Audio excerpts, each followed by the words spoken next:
The better way to do it is to recognize that actually we write and talk slightly differently depending on what mode we're in. Are we in storytelling mode? Are we in step by step how to mode? Are we describing something, etc.? Are we coaching somebody where we're trying to encourage and nurture them? They're all a little bit different. So if you're willing to spend a little bit of time up front pulling out some different samples that reflect the different ways that you might write in your newsletter or in the book that you're working on or in that long form post, you're going to get much better results. And the nice thing about this is once you've done it once, it's kind of set up. You might go back. If your writing style evolves, you might go back in 3 or 6 months and tweak a little bit. But basically, you're setting it up once. So if it sounds like a chunk of work at the beginning, it's not so bad. The AI does the heavy lifting for you anyway. And once it's done, it's set up. So find an example of where you're telling, let's say, a story, maybe a personal story. Find an example of where you're talking about a case study, maybe a client case study, something that you've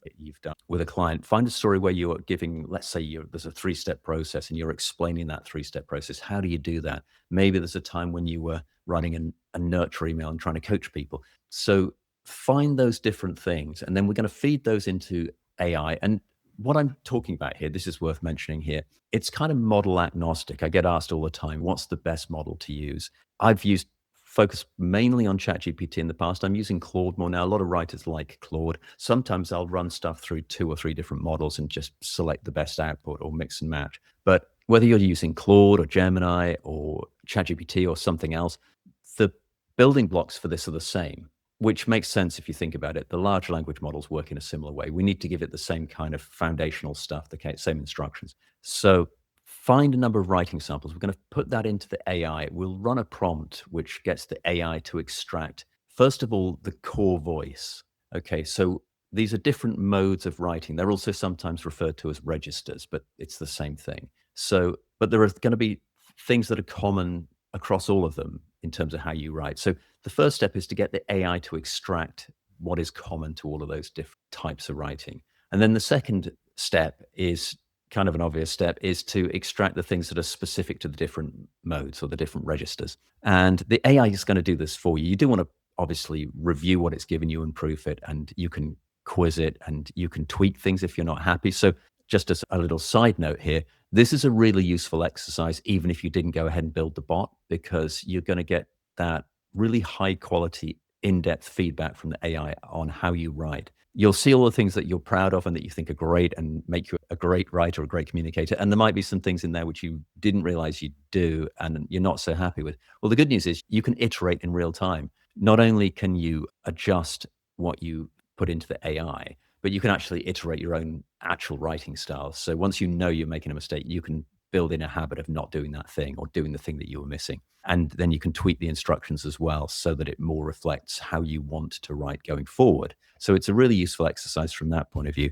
So what we're going to have, having done this, is, the AI will extract essentially a summary, like a lot of kind of bullet points that it can then use in the future to write in the way that you're going to write. And it will know, and if it's not, usually it will pick this up. But if you're telling a story, it will pick all the common things from the core voice, but it will pick out the specifics that you use when you're telling a story, etc., or when you're doing a step-by-step how-to, and so on. So this is and again, I'm not going to read through all this. It'll waste too much time, and it'll be on the PDF. But this is the prompt, or a prompt, for extracting that core voice profile. I'll read the first paragraph. You're a voice analyst and style guide creator for a nonfiction how-to author, or whatever, newsletter writer, etc., whatever the case may be. Your job is to extract the author's authentic voice from the writing sample or samples below and produce a core voice profile that can be used in future writing and editing. And it says paste writing sample here, but you can have multiple samples, so I can just change that to samples plural.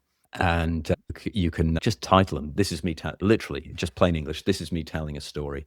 This is me sharing a client case study. This is me explaining a process step by step, and paste them in there, and it can extract those common things. And this is a list of the kind of stuff that it's going to pull out. Like, what's a voice snapshot? The distinctive features that it picks up from your voice. Again, it can do this probably better than pretty much any human can. What's the relationship you have with your reader? How do you talk to them? Are you the guru, are you the expert? Are you the coach? Are you the mentor, etc.?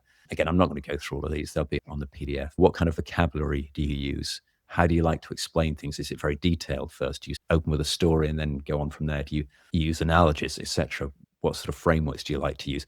And so all the different things, authority and conviction, are you very confident when you're explaining it, or do you hedge the way you explain it and give people the if this or that? All these different things that are kind of unique to you as a writer. And it will extract those from the document and then give you basically that kind of summary of how you write, which then is going to go into what basically think of it as a master prompt. We're going to build a master prompt. So what is the bot? The bot is simply just a master prompt that you've saved that understands all the things it needs to know. And it might have some knowledge documents loaded up as well. We'll come to that later. But that's what we're actually building here. If you want to watch the entire episode, click here. And if you want to watch more episodes like this, click here.